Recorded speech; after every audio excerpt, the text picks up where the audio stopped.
Dans cette vidéo, on va parler de market maker buy model et market maker sell model, de liquidité, de retournement smart money, des SMT divergence, de la fractalité du price action et comment prendre position en fonction de tous ces éléments. Avant de commencer, je tiens à vous dire que une vidéo comme ça, il y a beaucoup de personnes, d'influenceurs qui voulaient vendre des milliers d'euros dans des formations. Je vous la partage entièrement gratuitement. Ça va être une vidéo super complète qui va vous permettre d'analyser vos graphiques, la plupart du temps les futurs, mais aussi le Forex. Je vous partage ça complètement gratuitement. Pour moi, c'est important de partager mon expérience que j'ai dans le trading. Ça fait maintenant 5 ans que je trade et je vous partage full value gratuitement. Donc, pour commencer, on va aller directement ici. Pourquoi le marché bouge? On a trois raisons principales de pourquoi le marché bouge. Premièrement, pour chasser de la liquidité. Si vous ne savez pas ce que c'est la liquidité, il y a une vidéo qui est sortie sur ma chaîne il y a quelques jours. Vous pouvez aller la voir directement avant de regarder cette vidéo. C'est assez important. Ok. Ensuite, on a pour équilibrer le prix, donc tout simplement pour retracer au 50% d'un mouvement ou alors retracer dans un displacement, que ce soit une FVG, un New Week Opening Gap ou autre displacement. Donc ici, je vous ai fait un schéma du Market Maker Buy Model. Ici, on a la première partie qui est le range. Donc on a le marché qui crée de la liquidité. La plupart du temps, cette partie-là, elle va arriver pendant l'Asian Range, donc pendant la session asiatique. On va créer de la liquidité, que ce soit buy side ou sell side. Ici, c'est de la buy side parce qu'on est sur un market maker buy model. Ensuite, on voit que sur la première partie de la session, on est bearish. Donc ces deux arcs représentent l'order flow, comme je vous l'ai mis ici. Et on arrive directement sur une liquidité. Donc ici, on peut imaginer qu'on avait une liquidité. Donc on avait plusieurs lots qui étaient ici sur la gauche. Et on arrive prendre cette sell side au niveau de ce lot. Donc quand on arrive ici, on a pris notre sell side liquidity. Et on arrive aussi dans une PDRA HTF. Donc une PDRA, c'est une zone d'intérêt. Que ce soit une FVG, un breaker ou un OB, comme je l'ai mis ici. C'est important qu'elle soit HTF. Donc ici, en général, on va être en 15 minutes. Et notre PDRA HTF, c'est là où on va essayer de prendre position. Dès qu'on est dans notre PDRA HTF et qu'on a pris notre sell side liquidity, qu'est-ce qu'on regarde? On va regarder les legs qu'on fait. Ici, on peut voir qu'on fait un bas plus bas que l'autre ici, un bas plus bas que l'autre ici, un bas plus bas que l'autre ici. Ici, on vient casser ce high juste ici. Ce qu'on va regarder, c'est est-ce qu'on a du displacement dans cette leg juste ici. Donc, qu'est-ce que du displacement? Une FVG, par exemple. On veut absolument qu'il y ait une FVG dans cette leg juste ici. S'il n'y en a pas, en fait, la probabilité que le trade réussisse va être vraiment minime. Va être vraiment diminuée. C'est toujours possible que ça TP sans FVG, mais avec une FVG, on a beaucoup plus de probabilité. Et ce qu'on veut, c'est des setups avec le plus haut taux de probabilité. Ensuite, qu'est-ce qui va se passer? On va tout simplement retracer dans notre FVG. Donc on peut imaginer que sur cette leg-là, la FVG, elle va être à peu près ici. Dès qu'on a cassé ce high juste ici, on va essayer de se positionner dans la FVG. Là, je vous ai placé le trade juste ici. Et comme vous pouvez voir, ici, on a notre buy side liquidity. Pourquoi on a notre buy side liquidity? Parce que c'est le high de notre Asian range. Après, ça peut aussi être d'autres highs qu'on a créés sur d'autres sessions. Ce n'est pas forcément les highs de l'Asian range. Donc ici, on viendrait se placer idéalement sur cette FVG. Une confluence de plus, c'est les SMT. On va en parler juste après dans la vidéo. Mais si on a une SMT en plus dans cette PDRA HTF, ça devient un trade très haute probabilité, un setup à plus. C'est ce qu'on cherche la plupart du temps. Et ensuite, comment le marché va fonctionner? On va faire un plus haut et on va partir sur un order flow qui est bullish. Comment est-ce qu'on reconnaît un order flow qui est bullish? On va créer plusieurs FVG à la hausse et on va respecter cette FVG.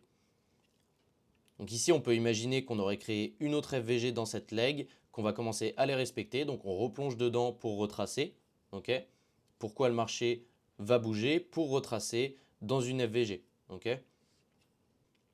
On peut reconnaître aussi un order flow qui change par l'inversion des FVG. Donc par exemple ici, si on avait fait une FVG bearish juste ici et qu'on la ravale avec cette leg, on peut se dire que notre order flow est passé bullish pour aller chercher cette liquidité bullish. Et pourquoi on va chercher cette liquidité bullish? Encore une fois, parce qu'il y a des ordres au-dessus de notre Asian High, parce qu'on avait un order flow qui était bearish au début de la session, donc on a beaucoup d'ordres de stop loss qui vont se placer au-dessus de ces highs juste ici. Et donc le marché, qu'est-ce qu'il va faire? Il va se retourner pour aller chercher les stop loss qui sont au-dessus, pour aller chasser la liquidité. Donc qu'est-ce qu'on cherche sur ce modèle? On va chercher à ce qu'on ait un order flow. Donc premièrement, ici, notre order flow est bearish. Ensuite, on a une sell side liquidity qui va être prise. Idéalement, cette sell side liquidity, elle va être placée au niveau d'une PDRA HTF, donc que ce soit en H4, en daily ou en weekly. Dans cette zone HTF, qu'est-ce qu'on va chercher? On va chercher un market maker buy model. Donc ici, vous pouvez voir qu'on a fait un low.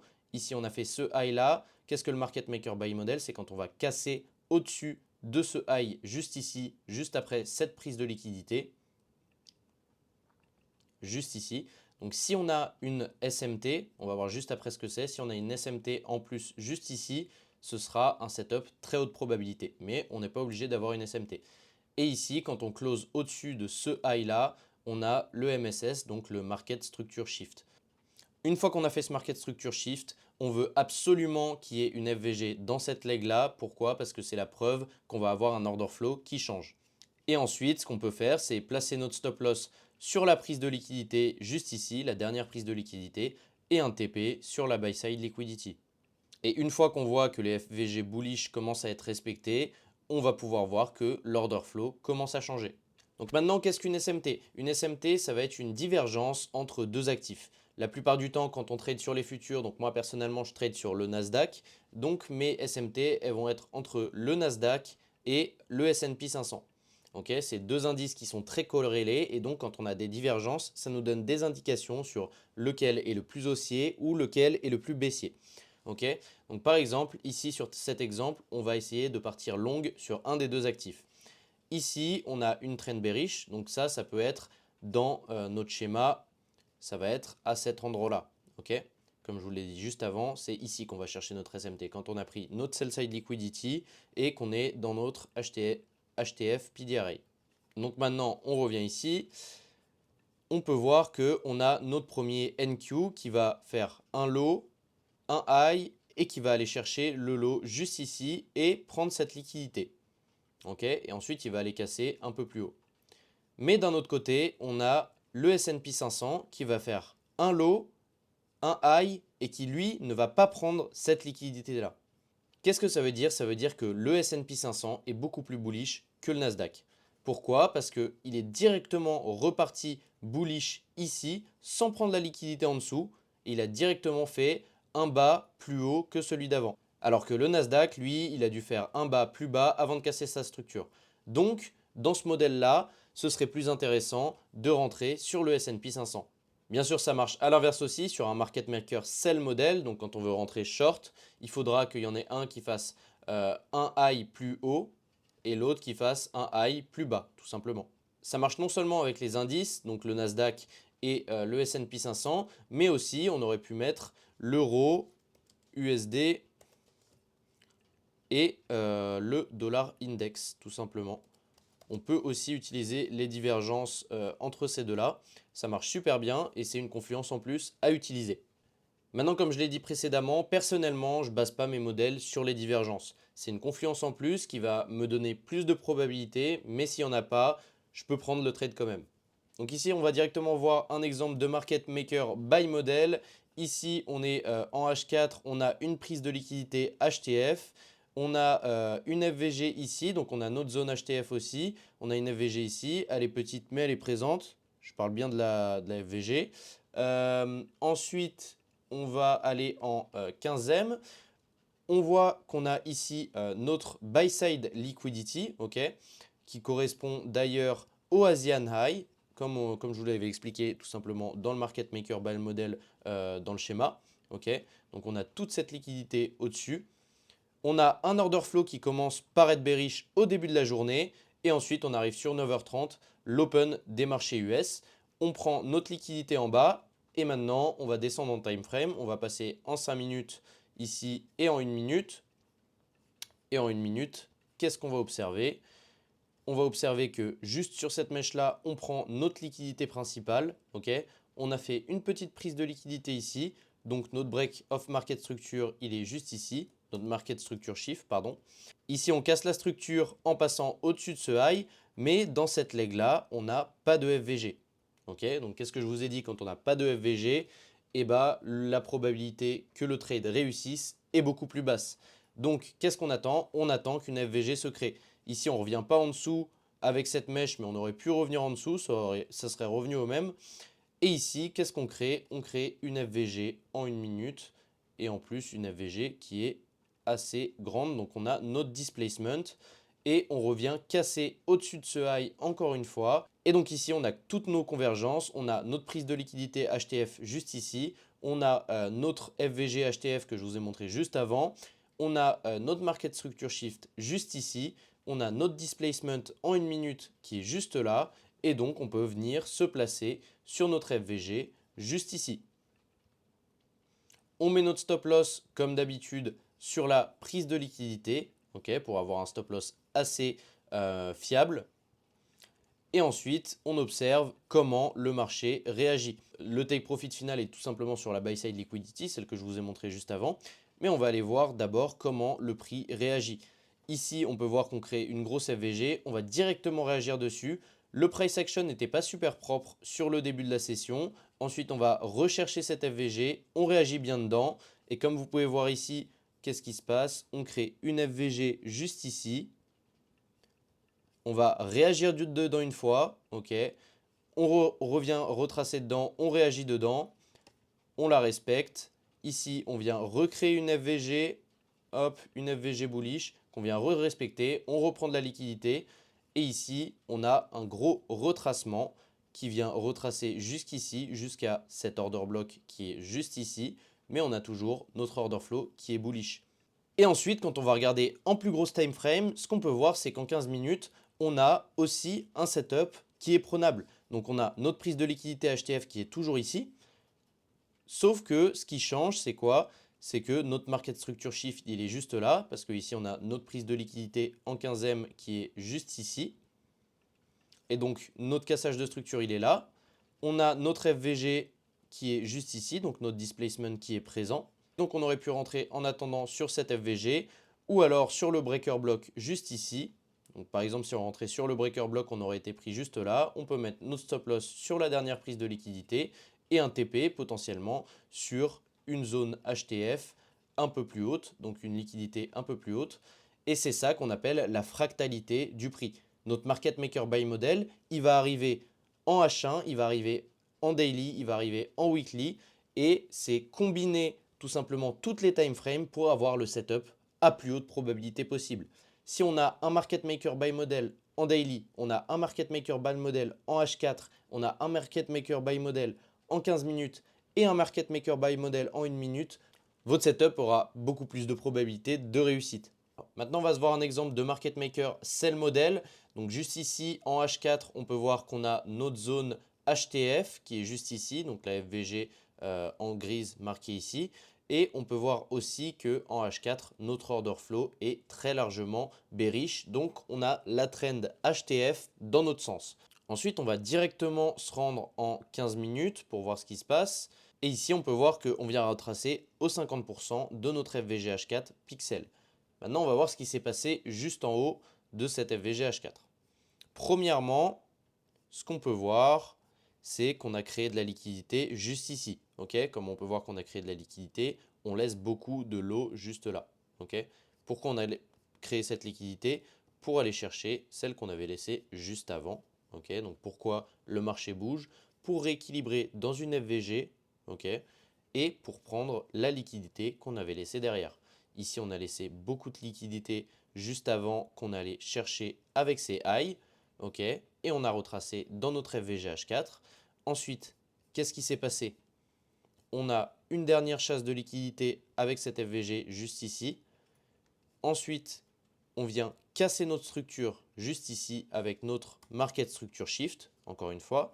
On peut voir qu'on laisse de la FVG, ok, donc on a notre displacement, on a laissé une FVG ici et une FVG ici. Donc dès qu'on a vu ça, on a toutes nos confirmations. On a une zone HTF qui est notre zone H4. On a pris beaucoup de liquidités en plus petit time frame, ici en 1 minute et en 5 minutes.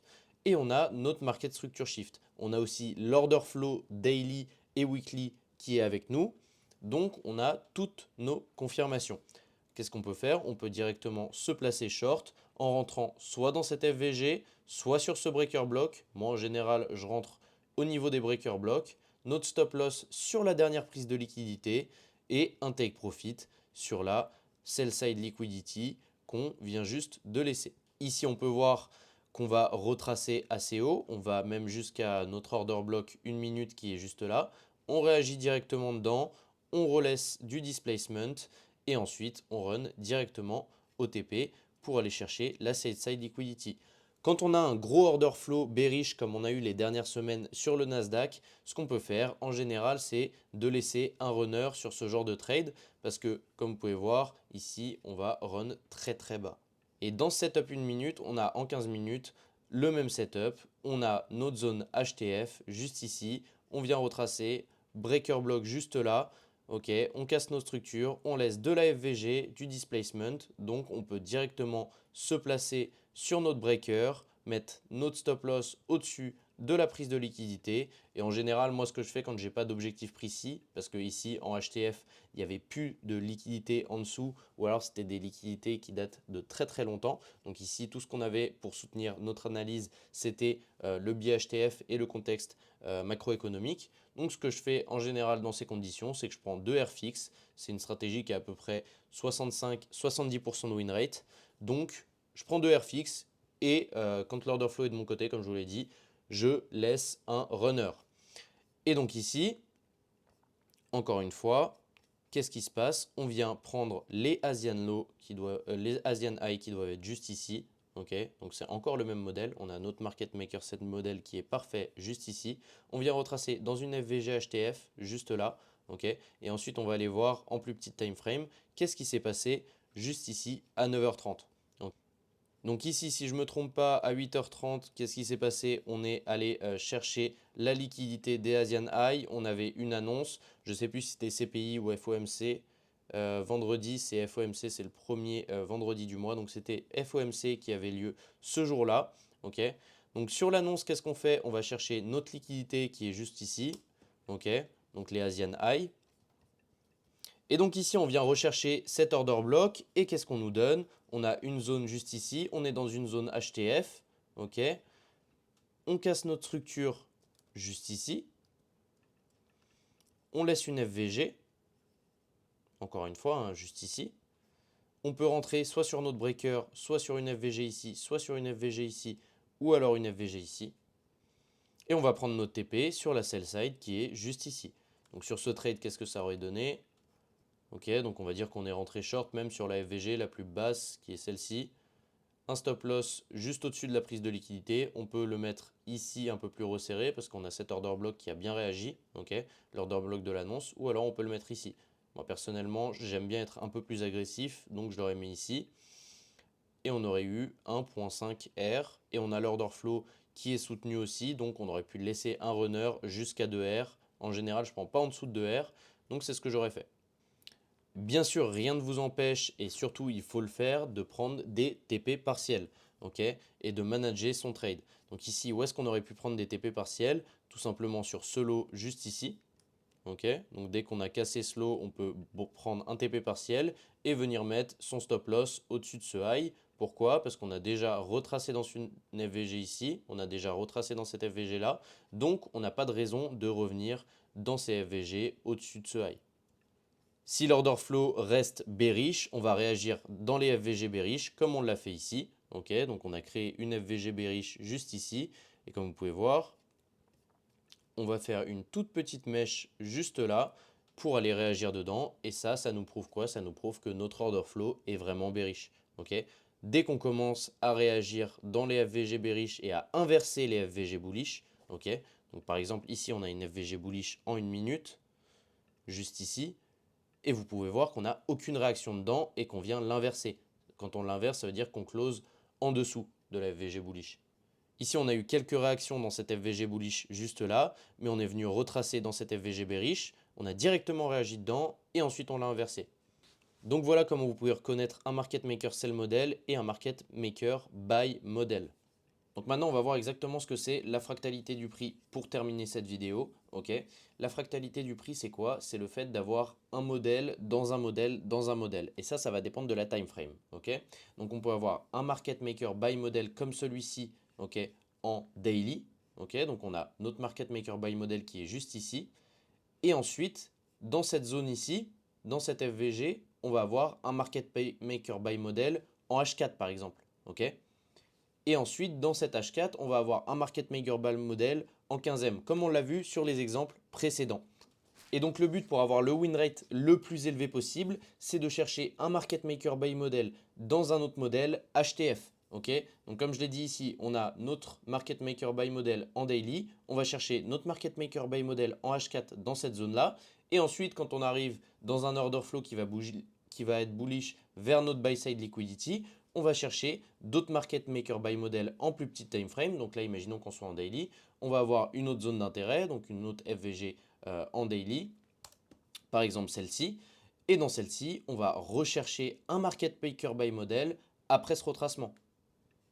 C'est ça la fractalité du prix, c'est que tout ce qui se passe dans une time frame va se passer aussi dans une autre. Donc c'est tout simplement comme ça que le marché fonctionne. Ce modèle-là, c'est littéralement comment le marché bouge, que ce soit à la hausse ou à la baisse. Et ça, c'est valable pour n'importe quelle classe d'actifs. Moi, personnellement, je trade sur le Nasdaq et l'euro USD parce que c'est les actifs dans lesquels je suis spécialisé. Mais si tu trades les cryptos, si tu trades d'autres indices, que ce soit le Dow Jones ou autre, c'est la même chose. Le marché fonctionne de cette manière. J'espère que cette vidéo t'aura plu. J'ai essayé de te partager un maximum d'expérience, un maximum de valeur. Comme je t'ai dit, je pense qu'il y a beaucoup d'influenceurs qui te vendent autant de valeur pour des milliers d'euros. Ok. Moi, je te le fais gratuitement, donc n'hésite pas à lâcher un like, t'abonner et lâcher un commentaire.